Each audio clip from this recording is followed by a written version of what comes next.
Frustrated US student. నేనేనండి frustrated US స్టూడెంట్ని.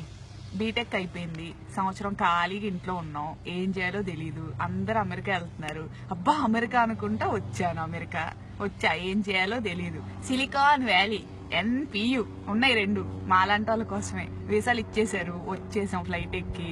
ఏం చేయాలో అప్పటికీ తెలీదు. ఇక్కడికి వచ్చేసరికి అందరు పొద్దున్నే పాష్గా బ్యాగులు వేసుకోవడం, హుడ్డీలు వేసుకోవడం, షూలు వేసుకోవడం, ఎక్కడికో వెళ్తున్నారు. అబ్బో అందరు కష్టపడిపోతున్నారు అనుకున్నా. తీరా చూస్తే ఎక్కడికి వాళ్ళు వెళ్ళేది పాకి పనులకి.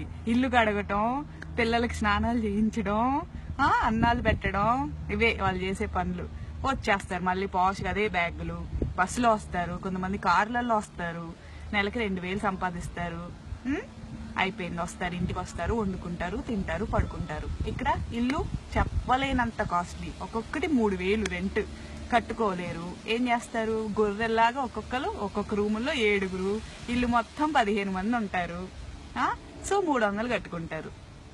అంతమంది ఉంటే ఇల్లు క్లీన్ గా ఉంటుందా? ఉండదు. బగ్గులు అంటాయి, అయ్యో కొత్త రకమైన పురుగులు ఇక్కడ వస్తాయి, బగ్గులు వస్తాయి.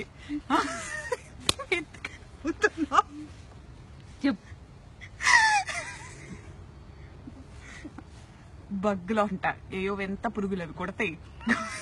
కొడితే డాట్లు ఉంటాయి అనమాట.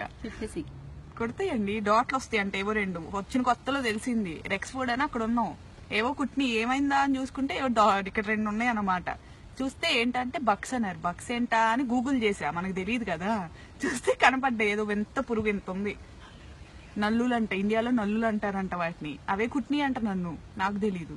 సరే అయిపోయింది, వదిలేసా. తెల్లారేసరికి ఒళ్ళు మొత్తం కుట్టిపెట్టినాయి, అయిపోయింది, రక్తం పీల్చేసినాయి. ట్రీట్మెంట్ అంటారు. తర్వాత బగ్గులు వస్తే ఊరుకుంటారా? వీళ్ళు ఊరుకోరు. ఏదో ఇన్స్పెక్షన్లు అంటారు, ఇక్కడ ఇన్స్పెక్షన్లు అంట వస్తారు. వాళ్ళ ఇన్స్పెక్షన్ అంటే ఎంతమంది ఉండాలి ఇంట్లో? లీజ్ సైన్ చేసిన వాళ్ళు ఉండాలి. అంటే ఎవరు? ఇంటి ఓనర్లు. ఉండేది 15 మంది. అందరు బయటికి రావాలి, ఎక్కడ వస్తారో తెలియదు, హోమ్లెస్ లాగా. ఇప్పుడు నేను కూర్చున్నా చూడండి, ఇదిగోండి, మాకు ఇన్స్పెక్షన్ ఉంది ఇంట్లో. ఎక్కడొచ్చా, ఇక్కడ ఉన్నా నేను. దాహం వేస్తుంది, మంచినీళ్ళు ఉండవు, ఆకలి వేస్తుంది, తిండుండదు, కార్డులు ఉండవు, అన్ని రూమ్ లో ఉంటాయి. రూమ్ లో పెట్టి వాళ్ళు లాక్ వేసుకొని వెళ్ళిపోయాడు. ఇదిగో ఇప్పుడు ఇక్కడ కూర్చొని ఎండలో చలికి వణుకుతున్నా, హుడ్డీ లేదు, మర్చిపోయి వచ్చా. వణుకుతూ కూర్చున్నా, ఇక్కడ ఎండలో కూర్చున్నా. అందుకనే కొంచెం లైటింగ్ వస్తుందని. ఎవరన్నా వాటర్ ఇస్తారా అని ఎదురు చూస్తున్నా, దిక్కులు చూస్తున్నా. తెలుగు వాళ్ళు ఎవరన్నా కనపడతారేమో, వాటర్ ఇస్తారేమో, ఇస్తారేమో అని చూస్తున్నా. ఎవడో కనిపించట్లా, అందరు ఇళ్లలో రూమ్ లో లాక్లు వేసుకొని కూర్చున్నారు. సాయంత్రం దాకా ఇక్కడే చావాలండి, 4:30 దాకా.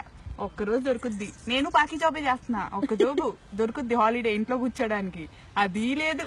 ఇదిగో ఇక్కడే దిక్కుమాలిన స్థితి, ఇక్కడ తెచ్చా నేను. చూడండి, ఇలాంటి స్థితిలో ఉన్నా నేను. ఎవరు వద్దండి, అమెరికా వద్దు, ఏమొద్దు, ఇండియాలో ఉండండి, హాయిగా బతకండి ఇండియాలో. ఇదే నా కంక్లూజన్. సెలవు.